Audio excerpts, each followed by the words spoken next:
महाराज परीक्षित का ये प्रश्न था कि जीवात्मा जो अपने पाप कर्मों के कारण नरक में जा सकता है, उसका कल्याण कैसे होगा। ये प्रश्न था परीक्षित महाराज का। और सुखदेव गोस्वामी ने सबसे पहले अपने इस शिष्य के प्रश्न का उत्तर दिया कि हे परीक्षित महाराज, उसके लिए करणीय ये है कि मृत्यु के पहले प्रायश्चित कर ले। जो उसने पाप कर्म किए हैं, धर्मशास्त्र के अनुसार, मनुस्मृति मनुसंहिता के अनुसार उन कार्यों का, उन पाप कर्मों का प्रायश्चित कर ले। तो परीक्षित महाराज अपने गुरु सुखदेव गोस्वामी की इस बात से कुछ असंतुष्ट दिखे। उनका कहना ऐसा था कि महाराज, ऐसा देखा गया है कि जीवात्मा ये जानता है कि पाप कर्म कैसे गलत है, पाप कर्म नहीं करना चाहिए, फिर भी जीवात्मा पाप कर्म करता है। पाप कर्म करता है, उसका पश्चाताप करता है, पश्चाताप करने के बाद फिर से पाप कर्म करता है। तो इस प्रकार के पश्चाताप का क्या लाभ, जहां जीवात्मा पाप कर्म करे और पाप कर्म करने के पश्चात फिर से प्रायश्चित करे और फिर से पाप कर्म करे, फिर से प्रायश्चित करे, फिर से पाप कर्म करे, फिर से प्रायश्चित करे। तो परीक्षित महाराज ने कह दिया, महाराज हमें तो ऐसा लगता है कि ये जो विधि आपने बताई है, ये तो हस्ती के स्नान के समान है, हाथी के स्नान के जैसी है। इस प्रकार से हाथी जाता है नदी में, स्नान करता है, घाट पे आता है, फिर से अपने ऊपर धूल छिड़क लेता है। तो मैं तो इस विधि को बहुत श्रेष्ठ नहीं मानता। तो जैसा कि सुखदेव गोस्वामी अपने शिष्य की परीक्षा ले रहे थे और इस प्रकार का उत्तर कह के, इस प्रकार की बात कह के परीक्षित महाराज अपने गुरु की इस परीक्षा में पास हो गए। तो जब सुखदेव गोस्वामी की परीक्षा में परीक्षित महाराज पास हो गए, तो अब आगे का वर्णन, अब आगे सुखदेव गोस्वामी अपने शिष्य को एक ऊपर की अवस्था बता रहे हैं कि कोई व्यक्ति प्रायश्चित करना चाहता है तो वो क्या करे। तो सुखदेव गोस्वामी कहते हैं कि कर्मणा कर्म निर्हारो नाहि यात्यांतिकैष्यते अविद्वदधिकारित्वात् प्रायश्चित्तं विमर्शनम्। क्योंकि जीवात्मा, हे परीक्षित, आपने जो कहा है वो एकदम सही कहा है।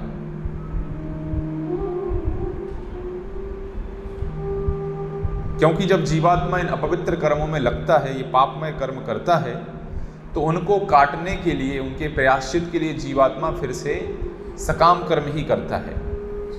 इसमें समस्या ये होती है कि उसकी जो प्रवृत्ति है सकाम कर्म करने की, अर्थात भोगने की जो प्रवृत्ति है कि मैं फला काम करूंगा तो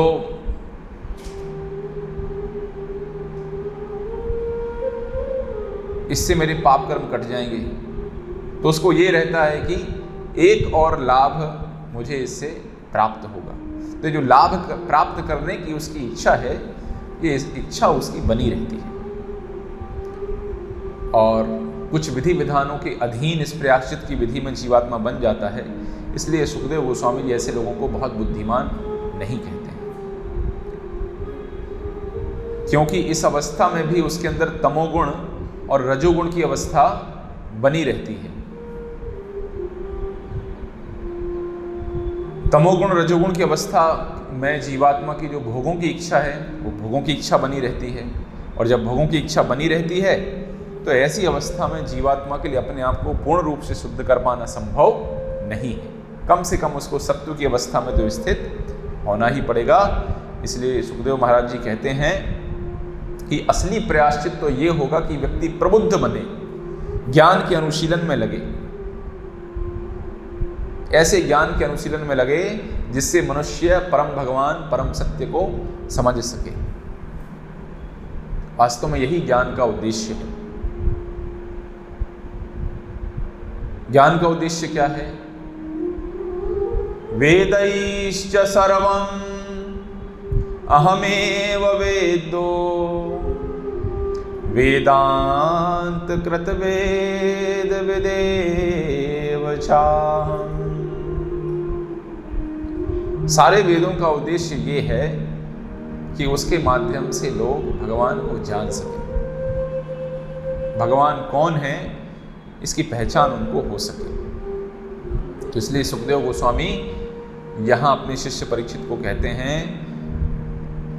कि हे परीक्षित महाराज, इस ज्ञान का अनुशीलन यदि कोई व्यक्ति करे तब उसका रोग ठीक हो सकता है। कैसे रोग ठीक हो सकता है, कैसे प्रायश्चित वो कर सकता है, कैसे इन पाप कर्मों से बच सकता है?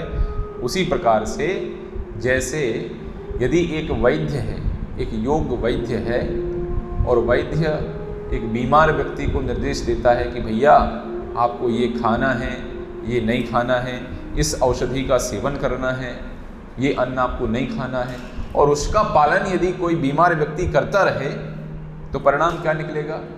वो व्यक्ति एक दिन उस रोग से ठीक हो जाएगा, संक्रमण से ठीक हो जाएगा।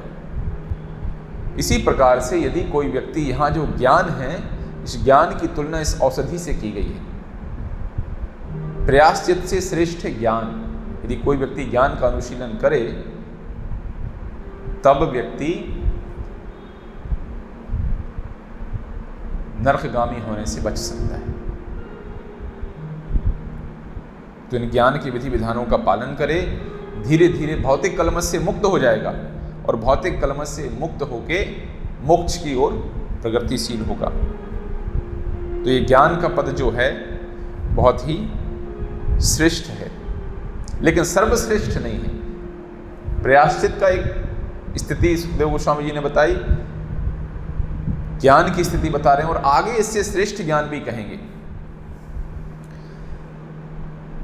तो इस ज्ञान के अभ्यास से जीवात्मा कुछ हद तक इस संक्रमण से, पाप करने की प्रवृत्ति से मुक्त हो जाता है, क्योंकि प्रायश्चित से पाप कर्म की प्रवृत्ति नहीं जाती, लेकिन ज्ञान का अनुशीलन करने से पाप कर्म करने की जो प्रवृत्ति है उसका एक हद तक, एक सीमा तक उसमें सुधार हो जाता है, वो चली जाती है। फिर भी पूरे तरीके से जो जाना चाहिए वो नहीं जाता है।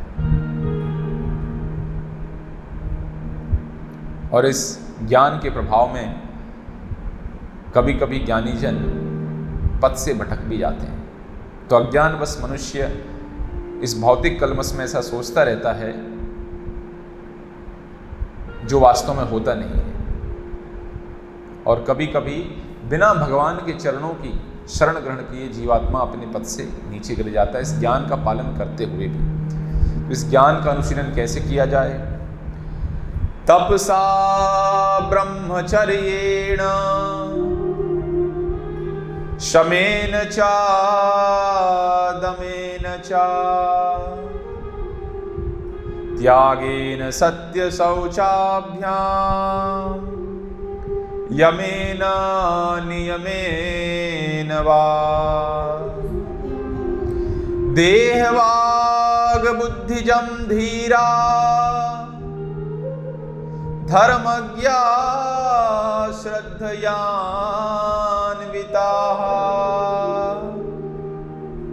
क्षिप्यन्त्यगं महदपि वेणुगुल्मैवानलः।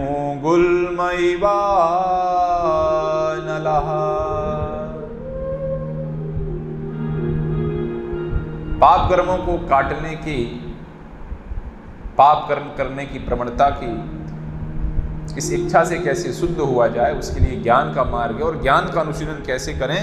तो यहाँ कहते हैं तपसा। जीवात्मा का कर्तव्य है कि तप में लगे। तप क्या है? तपस्या क्या है? तो कहते हैं वॉलेंटरली एक्सेप्टिंग सम इनकन्वीनियंस। स्वेच्छा से ऊंचे उद्देश्य की प्राप्ति के लिए कुछ असहजताओं को, कुछ असुविधाओं को स्वीकार करना, स्वेच्छा से, बलपूर्वक नहीं, स्वेच्छा से। कि ठीक है, यदि भगवत भक्ति करने के लिए, श्रेष्ठ जीवन के लिए प्रातःकाल उठना आवश्यक है, तो किसी की सुबह उठने की इच्छा नहीं होती है, फिर भी सुबह जल्दी जल्दी ब्रह्म मुहूर्त में उठना। यदि कोई ऐसा आहार है जो प्रतिकूल है, यद्यपि उस आहार को ग्रहण करने की इच्छा नहीं है, जो अनुकूल है, क्योंकि हो सकता है स्वाद में बहुत अच्छा नहीं है, फिर भी ये आहार अनुकूल है, भक्ति के अनुकूल है, भगवान की सेवा के अनुकूल है, इसलिए इस आहार को ग्रहण करना। तो तपस्या का सामान्य अर्थ है कि ऐसे कार्य जो थोड़े से हमें असहज हों, असुविधा लाएं, लेकिन हमारे आध्यात्मिक कल्याण में सहायक हैं, उनको स्वेच्छापूर्वक स्वीकार करना। तो ये तपस्या का सामान्य अर्थ है। तो जीवात्मा को चाहिए कि मन को एकाग्र करने के लिए ब्रह्मचर्य व्रत का पालन करे। इंद्रिय भोग की जो इच्छा है उसका स्वेच्छा से त्याग करे। मन को, इंद्रियों को वश में करने का प्रयास करे। दान दे, सत्यव्रती हो, स्वच्छ हो, अहिंसक हो, विधि विधानों का नियम पूर्वक पालन करे, भगवान के नामों का आश्रय ग्रहण करे और इस प्रकार से जो व्यक्ति मन से, कर्म से, वचन से इन सिद्धांतों का पालन करता है उसका शुद्धिकरण होता है, वो शुद्ध होता है। तो इन सब विधि विधानों का पालन करना चाहिए। यहाँ ब्रह्मचर्य की चर्चा की जा रही है कि जीवात्मा ब्रह्मचर्य का पालन करे। ब्रह्म आचरति थी ब्रह्मचारी, ब्रह्म में जो आचरण करे। आज तो स्थिति बड़ी अद्भुत हो गई है, ऐसे लगता है कि ये आश्रम लगभग खत्म सा होते जा रहा है। वर्तमान में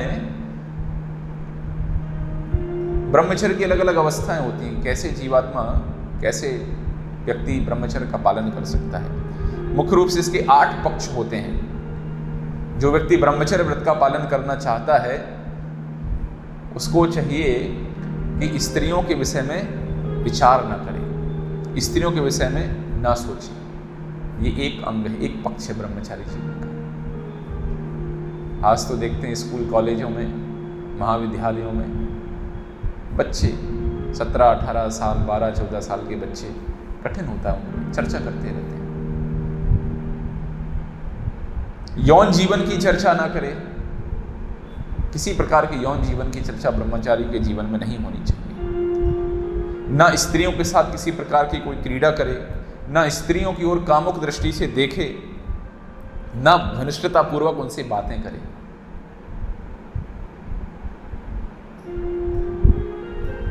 और ना ही वो संभोग में ये निर्णय ले कि मैं संभोग में रत होना चाहता हूं, और ना ही किसी प्रकार से यौन जीवन के लिए प्रयास करें। तो इस प्रकार से ब्रह्मचर्य की अलग अलग अवस्थाएं हैं जिनका हर व्यक्ति को पालन करना चाहिए। देखिए, जीवन के प्रारंभ के 25 वर्ष वैदिक पद्धति में ब्रह्मचर्य के लिए दी गई, क्योंकि वीर्य को धारण करना बहुत ही आवश्यक है। शरीर में एक धातु होता है, एक मल होता है। मल त्याज्य है और धातु का संरक्षण आवश्यक है। लेकिन आजकल इस पाश्चात्य शिक्षा के प्रभाव में बच्चों को कहीं भी इस प्रकार की शिक्षा नहीं है कि कैसे ब्रह्मचर्य व्रत का पालन करना है, बल्कि उन सारे कारणों को, उन सारी व्यवस्थाओं को समाज में इस तरीके से व्याप्त कर दिया गया है जिससे ब्रह्मचर्य के रक्षण में कठिनाई होती है। चाहे वो ऐसी तस्वीरें हों, चाहे ऐसे चलचित्र हों, जो भी हो। कहते हैं लव कुश ध्रुव प्रहलाद बने हम। महान व्यक्तित्व का यदि कोई व्यक्ति बनना चाहता है तो ब्रह्मचर्य की शिक्षा जीवन में परम आवश्यक है। और इसलिए बच्चा गुरुकुल में जाता था और वहां शिक्षा प्राप्त करता था। तो इस प्रकार से जीवात्मा तपस्या में अपने आप को लगाए, ब्रह्मचर्य व्रत का पालन करे। तो इस प्रकार से यदि ज्ञान का अनुशीलन करे तो धीरे धीरे धीरे धीरे धीरे धीरे जीवात्मा जो पाप करने की प्रवणता है, पाप करने की जो इच्छा है, उस इच्छा से कुछ हद तक धीरे धीरे धीरे धीरे मुक्त हो सकता है। अच्छा, ये नियंत्रण कैसे किया जाए? तो कहते हैं सेवोन्मुखो ही जिह्वादो स्वमेव स्फुरत्यदः। इसकी शुरुआत कहाँ से होती है? जिह्वा से। जिह्वार लालसा जीव इते उते धाय,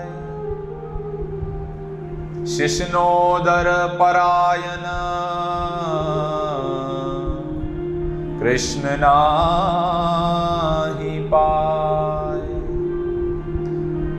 जिह्वा के प्रभाव में जीवात्मा यहां वहां भागता है, आज ये खा लेते हैं, आज ये खा लेते हैं, आज ये खा लेते हैं। इस प्रकार से अलग अलग तरीके से उसकी खाने की इच्छा बलवती रहती है और इस जिह्वा के प्रभाव में जीवात्मा अलग अलग जगह भागता रहता है।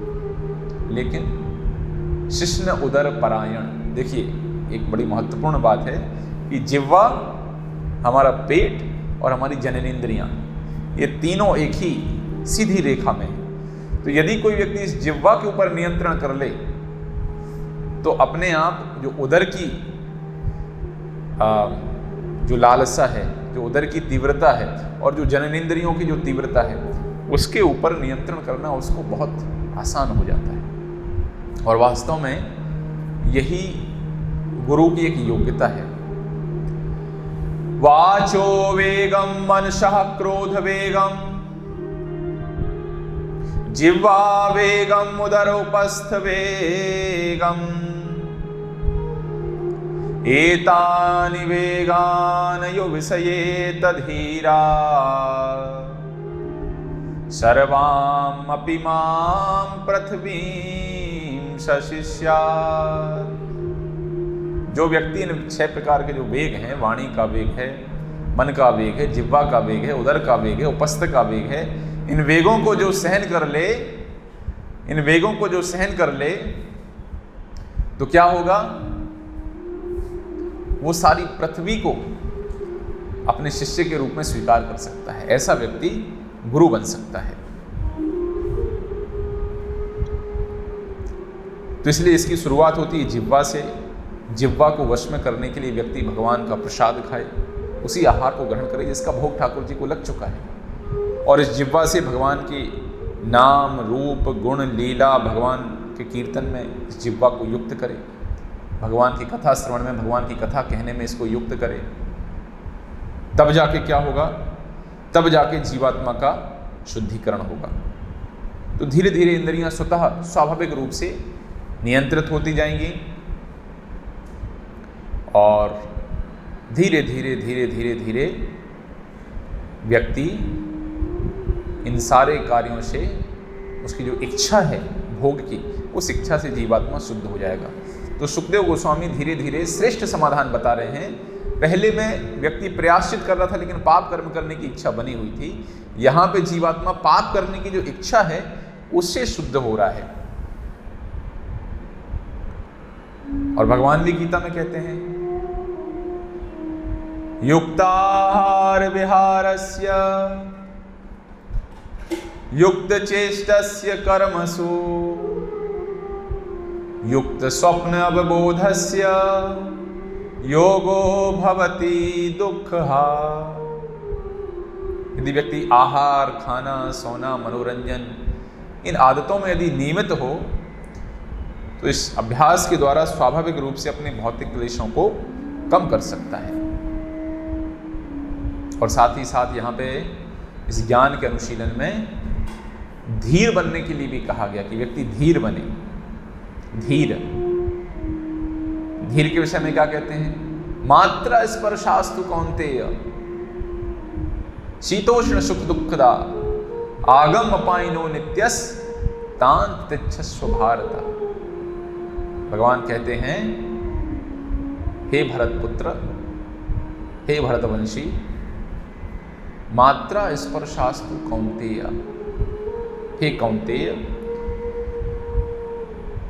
जिस प्रकार से सर्दी और गर्मी की ऋतुएं होती हैं, आती हैं और जाती हैं, कितनी वसंत, कितनी सर्दी, कितनी गर्मी की ऋतुएं हमारे जीवन में आई और चली गई। इसी प्रकार से जीवात्मा के जीवन में सुख भी आता है और दुख भी आता है। तो क्या करें? सुख दुखे समय कृत्वा लाभा लाभौ जया जयौ। प्रयास करे सुख और दुख में संभाव रहने का। तो तांत तिच्छस्व भारता, भगवान कहते हैं इसको सहन करना सीखो, इसको सहन करना सीखो,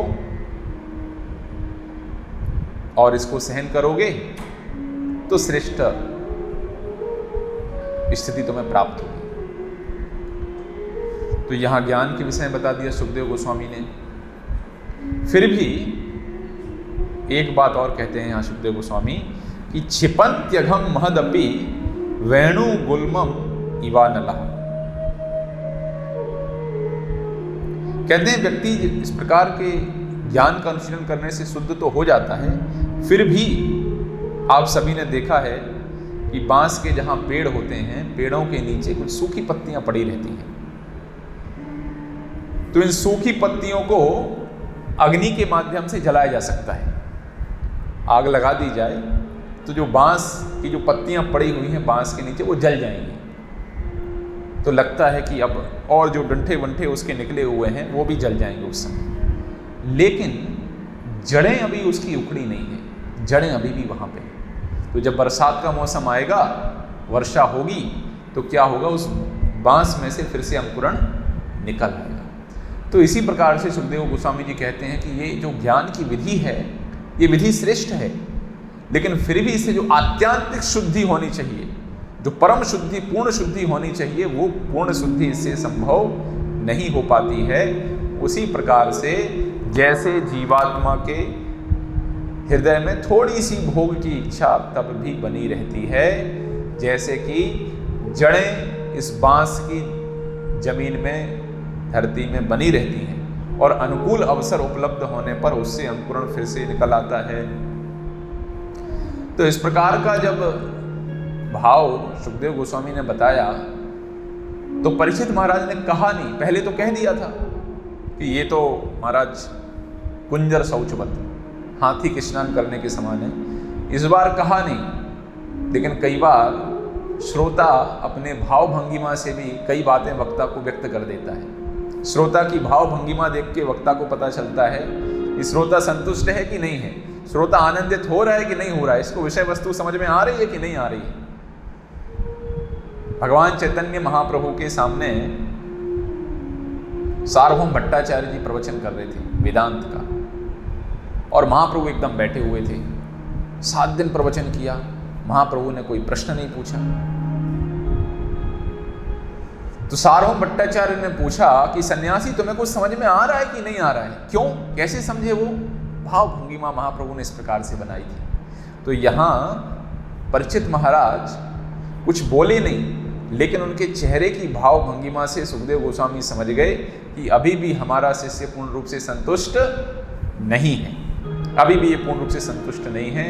इसलिए सुखदेव गोस्वामी अब सर्वश्रेष्ठ अवस्था बताते हैं, सर्वश्रेष्ठ अवस्था बताते हैं कि वो कौन सी विधि है जिसके माध्यम से जीवात्मा इन पाप कर्मों की जो प्रवृत्ति है उस प्रवृत्ति से पूर्ण तरीके से शुद्ध हो सकता है। केचिद केवल्या भक्त्या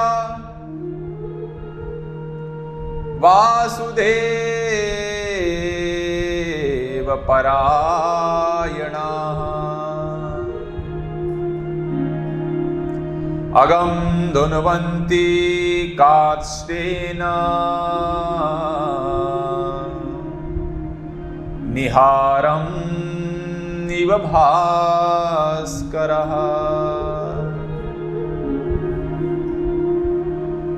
अब सुखदेव गोस्वामी ऐसा उत्तर दे रहे हैं, सार तत्व प्रस्तुत कर रहे हैं। केचिद केवल्या भक्त्या,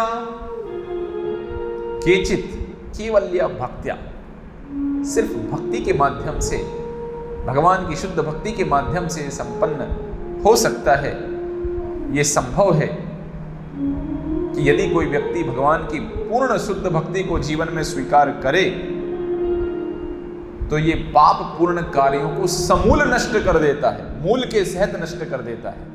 अभी तक मूल बचा हुआ था, लेकिन यदि कोई वासुदेव परायण हो जाए, भगवान का शरणागत हो जाए, भगवान की शरण में चला जाए, भगवान को शरणागत हो जाए, तो मूल के सहित, जड़ों के सहित न केवल पाप बल्कि पाप करने की जो प्रवृत्ति है उस प्रवृत्ति का भी उसका समाधान हो जाए। किस प्रकार से समाधान हो जाए? अघम धुनुवन्ति कार्ष्णेन निहारम इव भास्करः। हम सब ने देखा है कि ठंड के दिनों में, सर्दी के दिनों में कोहरा निकलता है। तो जब कोहरा होता है तो दृष्टि स्पष्ट नहीं होती है, दिखता नहीं है कोहरे के उस तरफ क्या है। लेकिन जैसे सूर्य देवता प्रकट होते हैं वैसे क्या होता है, कोहरा रहता है, पूरा कोहरा नष्ट हो जाता है। जैसे सूर्य देवता प्रकट हुए और कोहरा नष्ट हो गया, इसी प्रकार से जैसे जीवात्मा के हृदय में इस भक्ति का प्राकट्य होता है, स्वाभाविक रूप से उसकी पाप करने की प्रवृत्ति पूर्ण रूप से नष्ट हो जाती है।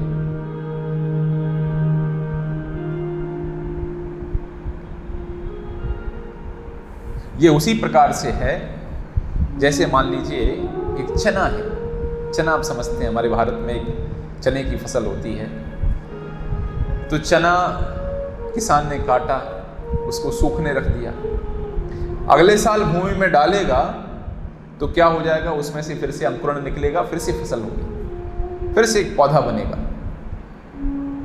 लेकिन यदि इस चने को तवे के ऊपर तल दिया जाए, फ्राई कर दिया जाए और फिर उसको जमीन में डाला जाए तो क्या उस चने से अंकुरण होगा? कभी नहीं, कदापि उससे अंकुरण हो ही नहीं सकता।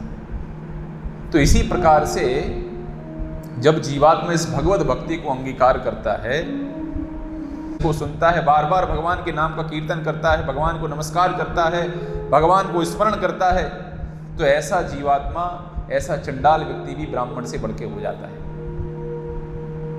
ये भागवत की शिक्षा है। उसके विषय में क्या कहा जाए जिसने साक्षात भगवान का दर्शन कर लिया है।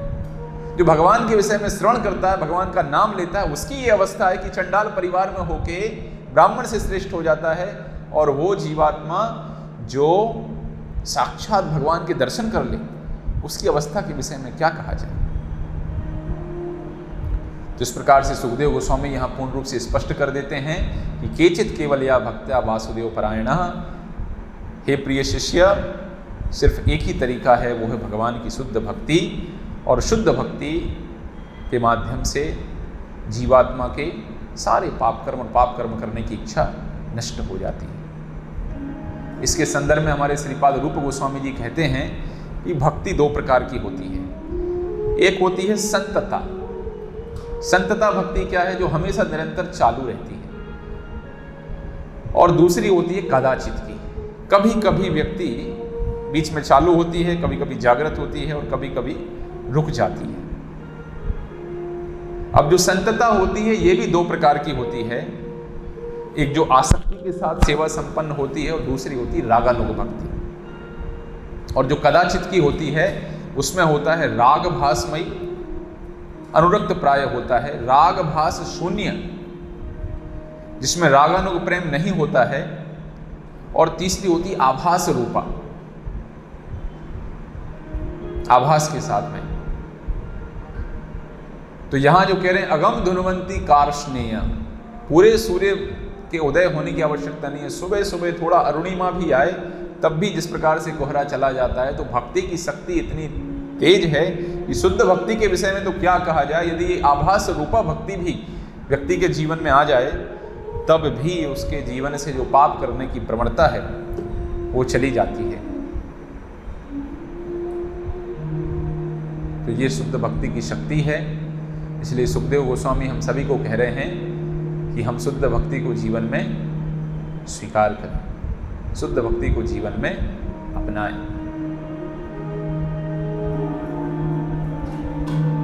इसलिए हम सभी नित्य हमेशा भगवान नाम के कीर्तन में लगें। यही कलयुग में भगवान को प्रसन्न करने की, भगवान को प्राप्त करने की विधि है कि भगवान के नाम के कीर्तन में हम लगें। हरे कृष्णा कृष्णा कृष्णा हरे हरे, हरे राम राम राम हरे हरे। तो आइए 2 मिनट भगवान के नाम का कीर्तन करते हैं, संकीर्तन करते हैं। आप सब लोग इसमें हिस्सा लीजिए।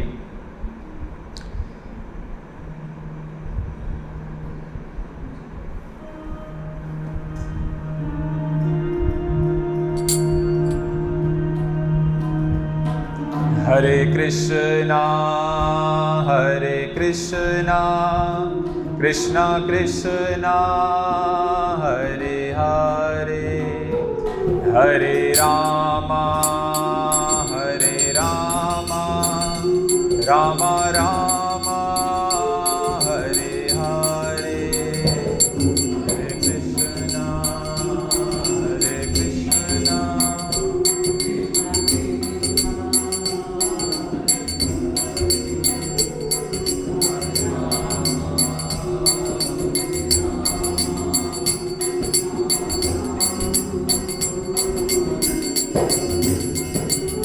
हरे कृष्णा हरे कृष्णा कृष्णा कृष्णा हरे हरे, हरे रामा रामा रामा हरे हरे।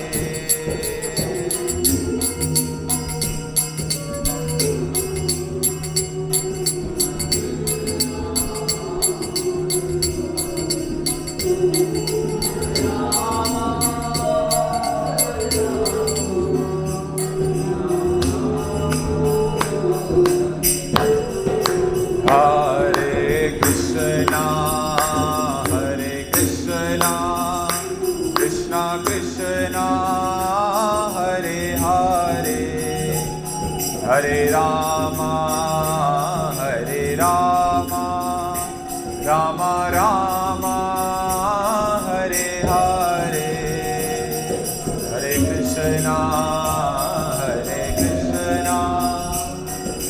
कृष्णा हरे हरे, हरे रामा रामा रामा हरे कृष्णा कृष्णा कृष्णा हरे हरे, हरे रामा रामा रामा हरे हरे।